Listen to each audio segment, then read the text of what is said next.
hər dəqiqəsi, hər saniyəsi bir pəncərə tıqqıldayanda, qapı tıqqıldayanda elə istəyirəm ki, bu dəqiqəmə gələcəkdir. 5 ildir gözüm yoldadır ki, bu dəqiqəmə oğlum gələr, o dəqiqəmə oğlum gələr. Bir dənə təsəllim odur ki, bir dənə mən deyiləm, mənim kimi analar çoxdur. Təsəllim bir dənə odur. Bir də belə bir oğlun anası olduğuma görə fəxr edirəm. Çünki ən yarılmayan bir sərhəddi yarıb, Suqovuşan istiqamətində mənim oğlum şəhid olubdu, orada gedən döyüşdə. Yarılmayan bir sərhəddi yarıb, ora qoşun yer, tank qoşunun yeridən oğlun anasıyam. O oğlun ki, heç bir canından keçib heç kəs onu eləməzdi. O hamıyan xəttin yardı, 4 dənə yerdən yarıb ora gecə.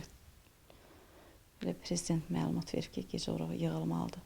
Onlar oradan gətiriblər, kəşfiyyatla gedib oranı örgənib, gecə oranı 4 yerdən yarıb, ora tankı yığıbdı. Ən axırıncı səhər açılanda özünün tankın ora getməyə qoruyan olmayıbdı. Hər tanka bir top qoruyur, onu qoruyan tankın topu vurublar, tankın qoruyan olmayıbdı.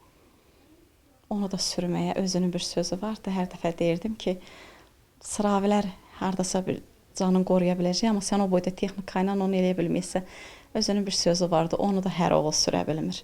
Onu da hər oğul idarə eləyə bilmir. Onu sürən oğlan ölümün gözünə alır. Elə bir oğlun anası olmaq fəxirdir, şərəfdir.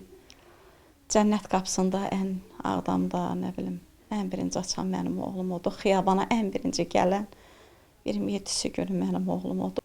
Mən öz rayonuma, tək rayonuma bütün Azərbaycan xalqına təşəkkür edirəm. Şəhidin o cürə yola saldığına görə. Şəhidinə o cürə hörmət qoyduğuna görə. Mənim öz qohumum, əqrabam çəkilişlərdən görüb ki, Ağdama birinci gələn şəhid Toğruldur. Hər birisinə təşəkkür eləyirəm. Orada əziyyəti keçən hər bir insana təşəkkür eləyirəm ki, tarixə yazdılar, tarixdə yazıldı. Həmən vaxtları müharibənin elə bir vaxt idi ki, bütün Gəncəyə də, Bərdiyə, hər yeri ermənilər gülləyə tutmuşdu.